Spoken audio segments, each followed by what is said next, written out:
احسن اقبال صاحب، آپ نے بریک سے پہلے یہ کہا کہ آئین میں گنجائش موجود ہے گورنر رول کی، تو اگر آپ صوبے میں گورنر رول لگا دیں گے تو اس سے جو خیبر پختونخوا میں عام لوگ ہیں، کیا ان میں بے چینی کی لہر نہیں دوڑ جائے گی؟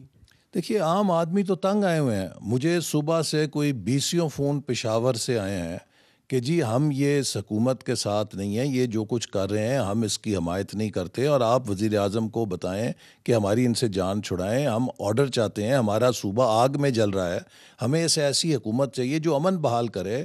پارا چنار کرم میں کیا ہو رہا ہے، جو ساؤتھ کے ڈسٹرکٹس ہیں ان کے اندر کیا ہو رہا ہے، ہمیں حکومت دیں کہ جو لا اینڈ آرڈر ہماری کام واپس قائم کرے.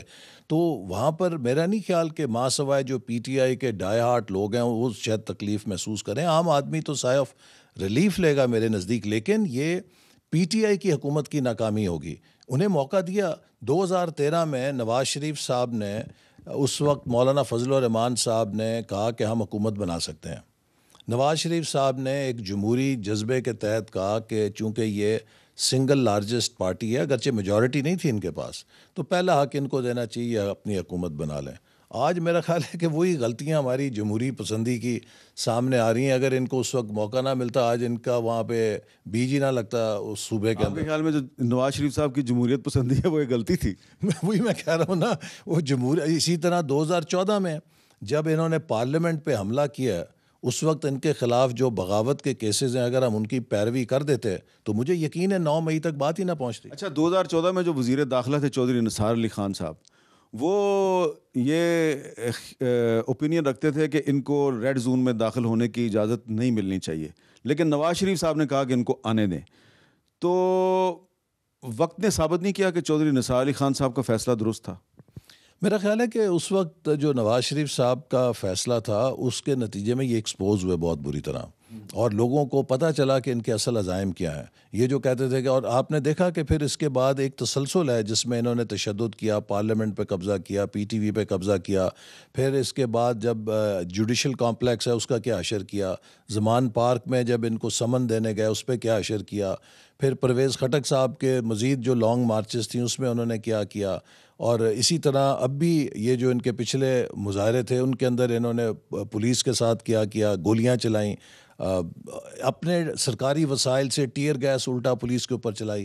تو ان کی اب آپ رسک نہیں لے سکتے، چونکہ اب پتہ لگ گیا ہے کہ یہ کیا کرنے کے قابل ہیں. پھر 9 مئی کا واقعہ تو آپ دیکھیے، ماسٹر ایک پاکستان کے لیے ٹریجڈی تھی کہ جی ایچ کیو پہ حملہ، کور کمانڈر کے گھروں پہ حملہ، قائد اعظم کے جناح ہاؤس کو جلا دیا، شہداء کی یادگاریں جلا دیں.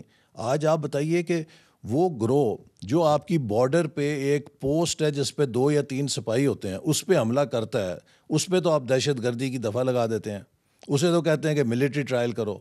تو جو جی ایچ کیو پہ حملہ کرے، جو کور کمانڈر ہاؤس جلا کے خاک کر دے، جو فضائیہ کی تنصیبات پہ حملہ کرے جماعت، اسے آپ کہتے ہیں کہ وہ والا ٹرائل دو جو جیب کتروں کا ٹرائل ہوتا ہے.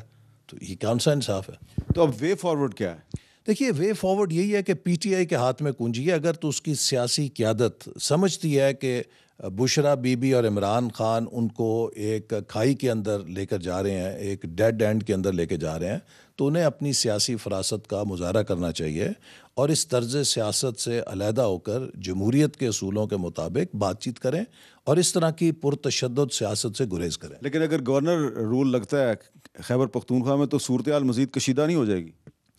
آپ کو یہ فیصلہ کرنا ہے کہ کیا آپ ایک حکومت کو اجازت دیں گے کہ وہ اپنے وسائل سے اس کا بھرپور استعمال کر کے وفاق کے اوپر اس طرح کی بغاوت کرے، یا پھر آپ اس کو نارملائز کرنے کے لیے اس سے وہ طاقت چھینیں